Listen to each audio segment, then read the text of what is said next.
Hi, this is All Things Music, and today I'm going to teach you how to make a progressive-ish sort of a Deadmau5 style synth. I use this a lot, not because it's a Deadmau5 synth, but because I really like the sound of it, and I think you guys will learn a lot with this. And please subscribe for more. I'll be trying to put these out pretty regularly. Alright, here we go. Ignore the mess for now, this is just initialized. Put on a low pass filter, turn the envelope up on the low pass filter, turn down the release, sustain, and decay on the filter envelope. Once again, I'm just messing around with all of these settings and trying to get what's in my head out on the sequencer. I make 3 analog oscillators, and I put one of them on octave 5, one of them on octave 6, and one of them on octave 7. Turn the mixer controls down on 1 and 2 and 3, and I'm just playing with all the settings over there. Once again, you add another low pass filter, turn the envelope up so you get that plucky sound. About 99 is usually where I put it. Now we're creating a stereo imager, and you put the low band on, I think it's a -13, and the high band on +28 usually, and then I named that one tone 1. You duplicate this synth that we just made, connect the outputs to the input of channel 2, leave the octaves the same, change the filter to 18 on both of those, turn the frequency, well, I have it up here, but as you can see you get a different sound. I ended up turning it back down to 203 or 472. Once again, numbers don't really matter, it's just the sound that you want and you're happy with at the end.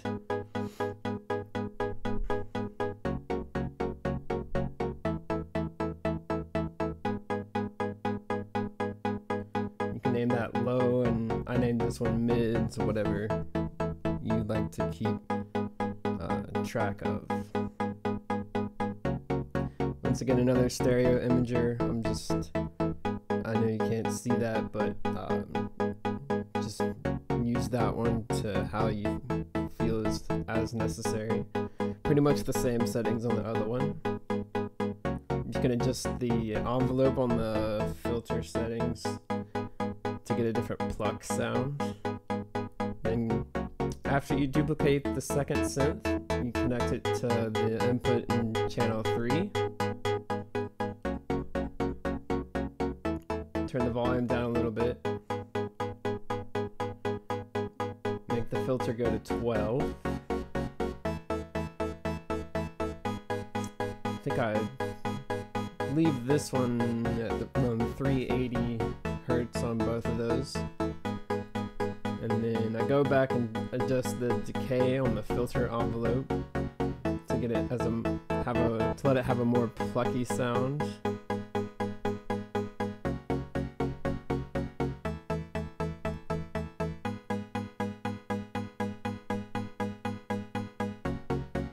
And another stereo imager to widen it, and you can finally see it here. Once again, you just mess around with the numbers to see what you like best. I think I ended up taking this off because I didn't like the chorus effect.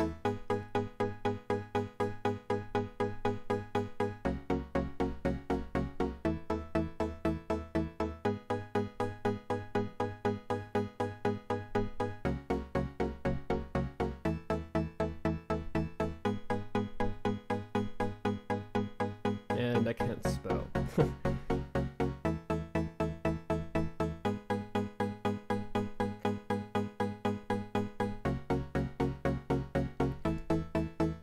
Now we're gonna create a RV7000 reverb. Move it up towards the line 6 mixer. And duplicate the highs.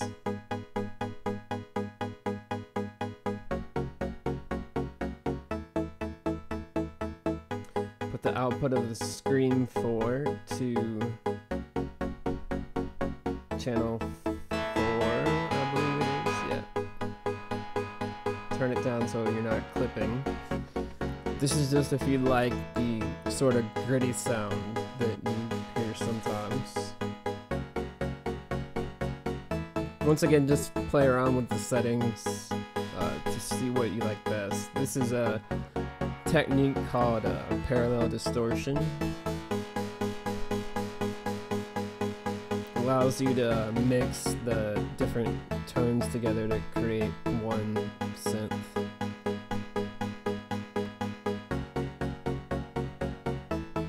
Use another stereo imager to widen the highs a little bit. Now you can turn the reverb up on the distorted part of the synth. Change it to multi-tap. Turn on tempo sync. I think I end up going with 2/16 here instead of 4. And then you can adjust the auxes accordingly.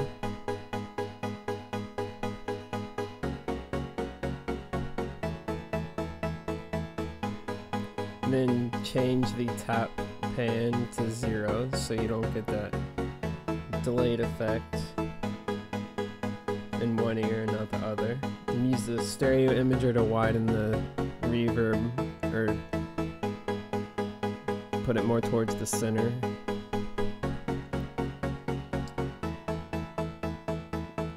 Next, create a vocoder and make sure you change it to equalization, or else you won't hear the reverb anymore.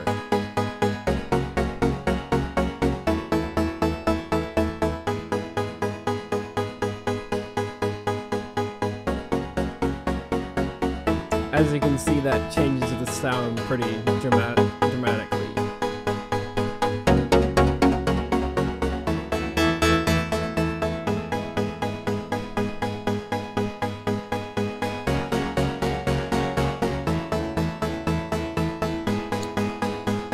And once again, you can apply any Scream 4 to any band you like.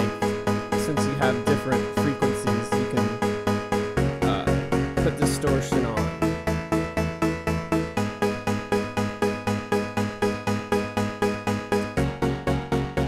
Now we're gonna take out some of the mud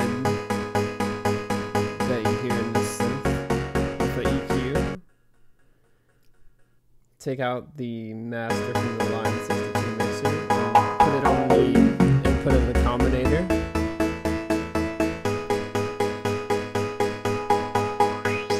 Now the technique I just did there is good for finding muddy parts of synths. You put the gain all the way up, and once you find the parts you don't like, you can turn the gain down or turn the gain up depending on the kind of sound that you want.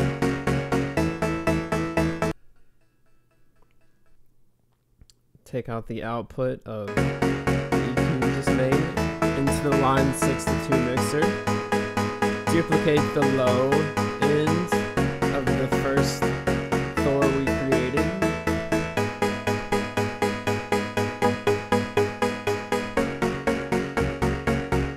Now this is where the parallel distortion really starts to help out. Change all the analog oscillators to the sine wave. And now you can adjust the distortion and the clean synth to get more of a plucky sound.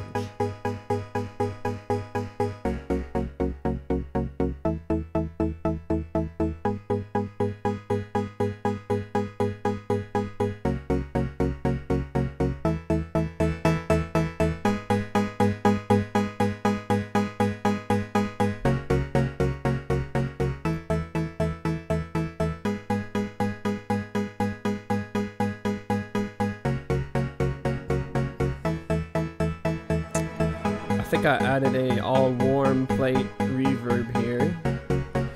I just liked how that filled out the sound.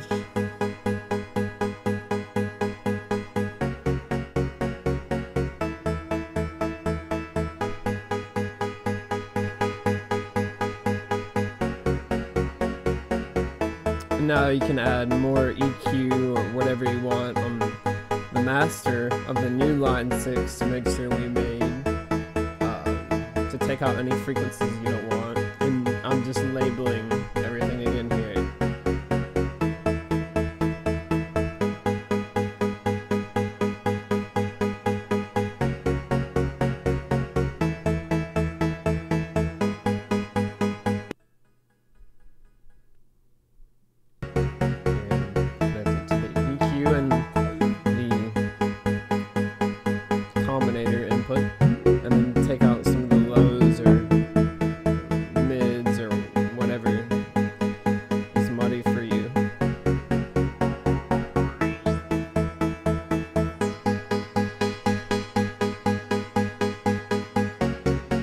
I'm adding frequencies here because I already took out some of the ones I didn't like earlier.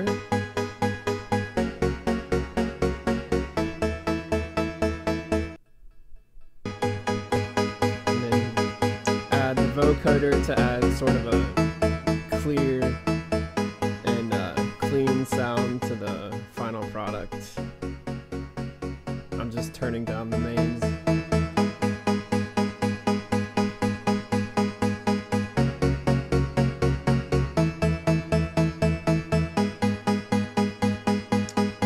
That's pretty much it. And once again, the notes are just as important too as the sound itself.